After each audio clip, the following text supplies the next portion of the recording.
बिस्मिल्लाहिर्रहमानिर्रहीम। अस्सलाम वालेकुम नाजरीन, मैं हूं सबा खान और आप देख रहे हैं पाकिस्तान स्पोर्ट्स टुडे। मेरे साथ मौजूद हैं स्पोर्ट्स जर्नलिस्ट हामिद खान। आइए इनसे जानते हैं कि स्पोर्ट्स के बारे में कि पाकिस्तान और इंग्लैंड के दरमियान तीसरे टेस्ट मैच से कबल पाकिस्तान और इंग्लैंड के दरमियान कितने टेस्ट मैच किए गए और क्या रिकॉर्ड बने। मोहम्मद आमिर का पाकिस्तान में क्या मुस्तकबिल है और चाचा इफ्तिखार का क्रिकेट का मुस्तकबिल क्या है। बिस्मिल्लाहिर्रहमानिर्रहीम। अस्सलातु वस्सलामु अलैका या सईदी या रसूलल्लाह। नाज़रीन, मैं हूं हामिद खान और आप देख रहे हैं पाकिस्तान स्पोर्ट्स टुडे। जैसा कि सबा ने अभी 3 सवाल किए हैं। एक सवाल जो है पाकिस्तान और इंग्लैंड के टेस्ट सीरीज के बारे में बात की है।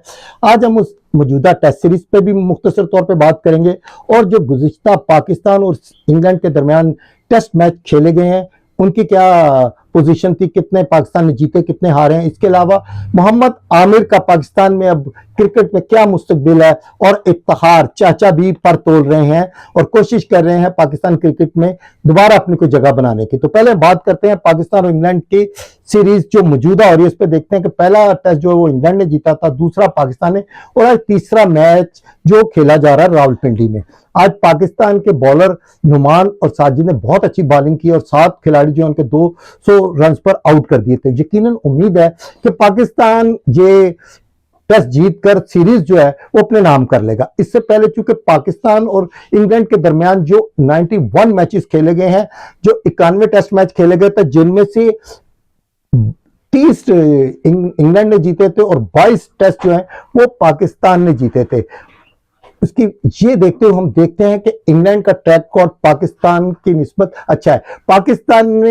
इंग्लैंड ने पाकिस्तान में 6 मरतबा कामयाबी हासिल की है और ये कामयाबी बड़ी बात है कि पाकिस्तान में कोई भी टीम जो आई है उन्हें इतनी ज्यादा कामयाबी हासिल नहीं की थी। अगर हम बात करते हैं इंडिया की तो तमाम टेस्ट सीरीज पे नजर डालते हैं। जैसा कि मैंने भी आपसे जिक्र किया है कि कितने टेस्ट खेले गए हैं, क्योंकि इंग्लैंड के साथ हमारा जो क्रिकेट टेस्ट का रिकॉर्ड जो है वो इतना बेहतर नहीं है बानिस्बत दुनिया की दूसरी टीमों पे। जैसा कि मैं जायजा आपकी खिदमत पेश करता हूं तो जी, पहला जो है ऑस्ट्रेलिया ने पाकिस्तान के खिलाफ अब तक 23 टेस्ट खेले हैं।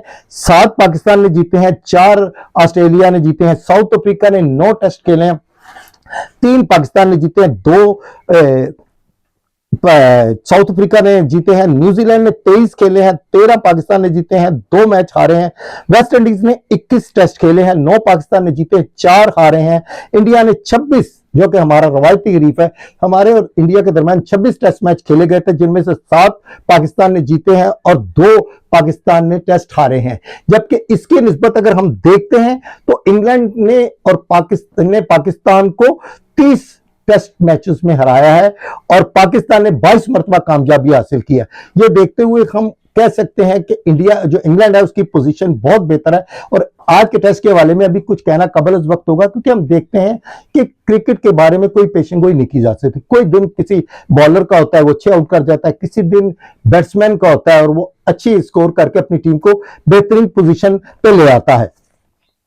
और अब तक जो हम बात करते हैं टेस्ट सीरीज की, तो ऑस्ट्रेलिया जो है और पाकिस्तान के में जो अभी तक हमारे पिंडी ग्राउंड में, मैं पिंडी ग्राउंड की बात करता हूं कि पिंडी ग्राउंड में अब तक जो टेस्ट खेले गए हैं, ऑस्ट्रेलिया ने 3 टेस्ट खेले हैं इस ग्राउंड में और अभी तक पाकिस्तान को कोई कामयाबी हासिल नहीं की। श्रीलंका ने पिंडी ग्राउंड में 2 टेस्ट खेले हैं, इसको कोई कामयाबी हासिल नहीं। इंग्लैंड ने 1 टेस्ट खेला है, इस सीरीज से पहले की मैं बात कर रहा हूं, उसको वो कामयाबी हासिल हुई थी। क्योंकि इस सीरीज से पहले अगर हम देखते हो तो इंग्लैंड ने 4 टेस्ट मुसलसल पाकिस्तान से जीते हुए हैं, इस वजह से इसकी पोजीशन काफी बेहतर है। और आज के टेस्ट के बारे में भी कुछ कहना कबल हो सकता है, इसके लिए भी हम 2-3 दिन का इंतजार करना पड़ेगा। जहां तक हम बात करते हैं इंग्लैंड की टीम की, तो इंग्लैंड की टीम पे हैरी ब्रॉक और जू रूट जो है वो बेहतरीन बैट्समैन है। और अगर हम पाकिस्तान पे नजर डालते हैं तो पाकिस्तान की बैटिंग में हमें आगा सुलेमान और कामरान गुलाम जो है बेहतरीन बैट्समैन नजर आते हैं। और इनकी कारकर्दगी हैरी ब्रॉक ने 342 रन बनाए हैं, जो रूट ने 314 रन बनाए हैं, आगा सुलेमान ने जो है 216 रन बनाए, कामरान गुलाम ने 144 रन बनाए हैं। अब्दुल्ला शफीक, रिजवान, मोहम्मद रिजवान हो गया, साउद शकील हो गया, सैम अयूब हो गया, इन्होंने अभी तक इस सीरीज में कोई इतनी अच्छी कारकर्दगी नहीं दिखाई कि उस पे शायकीन क्रिकेट उनको दाद दे सके। अब जहां तक दूसरी बात आपने की थी आमिर की, आमिर का जो सवाल है बड़ा अहम है। अब शायकीन क्रिकेट और जो मोहम्मद आमिर के फैन है वो ये पूछ रहे हैं कि जो पाकिस्तानी टीम और ऑस्ट्रेलिया जा रही है वहां पे 3 वनडे और 3 T20 खेले जाएंगे, तो क्या उसमें इस टीम में मोहम्मद आमिर शामिल है? तो अभी तक जो हमारे जराये और जो आमिर से हमारी बात हुई है, आमिर ने कहा है कि मुझे अभी तक मौजूदा क्रिकेट बोर्ड ने कोई राब्ता नहीं किया, सिलेक्टर्स ने कोई राब्ता नहीं किया, अभी तक मैं बिल्कुल क्रिकेट से लाताल्लुक हूं, अभी तक मेरा जो है कोई मैसेज ना क्रिकेट बोर्ड ने मुझे दिया, ना मैंने उनको अभी तक कोई मैसेज दिया है। अभी तक जहां तक क्रिकेट बोर्ड की बात करें तो वो कंसीडर नहीं कर रहे आमिर को। तो अब आमिर क्या ऑस्ट्रेलियन टूर में जो है पाकिस्तानी क्रिकेट टीम में शामिल होंगे या नहीं, ऐसा लग रहा है कि जैसा ये जो मौजूदा टूर है इसमें आमिर नहीं होंगे।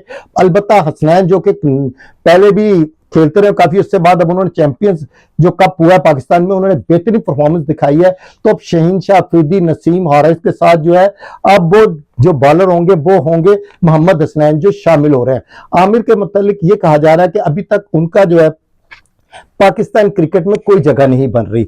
जहां तक मुझे याद आता है कि जब आमिर को वापस लाया गया तो वहां उस वक्त पाकिस्तान क्रिकेट टीम में, पाकिस्तान क्रिकेट बोर्ड में इन थे और उनका बड़ा असर रसूख था। तो उनका ये कहना था कि जब हमारी मुलाकात हुई कज़ाफ स्टेडियम में तो उन्होंने कहा कि आमिर को मैं वापस लाया हूं और मैंने आमिर को ये फ्री हैंड दिया कि आमिर जो है वो जो चाहे जिस तरह चाहे बॉलिंग करे, जो चाहे अपना स्ट्राइक करे, हम उसको किसी किस्म की पाबंदी नहीं करेंगे। लेकिन चूंकि वहाब रियाज जो है वो क्रिकेट बोर्ड से जरा दूर हो गए हैं, अलहदा हो गए हैं, तो नए सिलेक्टर्स आ गए, इसलिए अब आमिर की फिलहाल कोई जगह नहीं बन रही। दूसरा इफ्तिखार चाचा की बात करें तो इफ्तिखार चाचा भी पर तोड़ रहे हैं, मगर अफसोस कि इफ्तिखार चाचा ने कोई ऐसी अच्छी कारकर्दगी नहीं दिखाई सिवाय वहाब रियाज को छक्के मारने के अलावा। अगर पीएसएल की बात करें तो पीएसएल में तो वो पाकिस्तानी जो हमारे डोमेस्टिक क्रिकेटर है, बॉलर्स हैं, उनको तो वो अच्छी खासी पिटाई करते हैं। लेकिन किसी बड़े इवेंट की बात कर ले, चैंपियंस ट्रॉफी की बात करें, वर्ल्ड कप की बात करें या एशिया कप की बात करें, तो हम देखते हैं कि कहीं भी इफ्तिखार चाचा हमें अच्छी परफॉर्मेंस नहीं दिखा रहे। उनकी तो बॉल बल्ले पे आई, बॉल बाउंड्री से बाहर नहीं जा रही। इसलिए चाचे से यही दरख्वास्त कर रहे हैं शायकीन क्रिकेट के चाचा जी अब अल्लाह अल्लाह करो और घर बैठो, अब आपकी कोई जगह नहीं। अच्छा, एक मैं आपको बड़ी खबर दे दूं कि बेन स्टोक्स जो कि इंग्लैंड क्रिकेट से रिटायर हो गए थे, अब वो दोबारा वापस आ रहे हैं। अभी एक सहाफी ने उनसे सवाल किया कि क्या आप चैंपियंस ट्रॉफी में शिरकत करेंगे, और यकीनन उन्होंने नीम रजामंदी का इजहार किया। उनका कहना कि मैं वापस आ रहा हूं, और यकीनन एक बड़ा खिलाड़ी है, ऐसे खिलाड़ी को आना चाहिए। वो खिलाड़ी जिसने 2 बड़े इवेंट अपनी टीम इंग्लैंड की टीम को जिताए हैं, ऐसे खिलाड़ी का वापस आना तो खुश आयन है। लेकिन इफ्तिखार चाचा जैसे खिलाड़ी का वापस आना खुश आयन नहीं है, क्योंकि अब हमें यंगस्टर को जगह देनी चाहिए। हमारे पास कामरान है, सुलमान है, ये बड़े बड़े अच्छे बैट्समैन आ गए हैं। हमारे पास हुरैरा है, सैम है, इसलिए अच्छे बैट्समैन, यंग बैट्समैनों को जगह दे ताकि पाकिस्तान क्रिकेट टीम जो है वो मुश्किलात से निकल के की कामयाबियों के रास्ते पे चल सके। इसके साथ मुझे इजाजत दीजिए, अल्लाह हाफिज।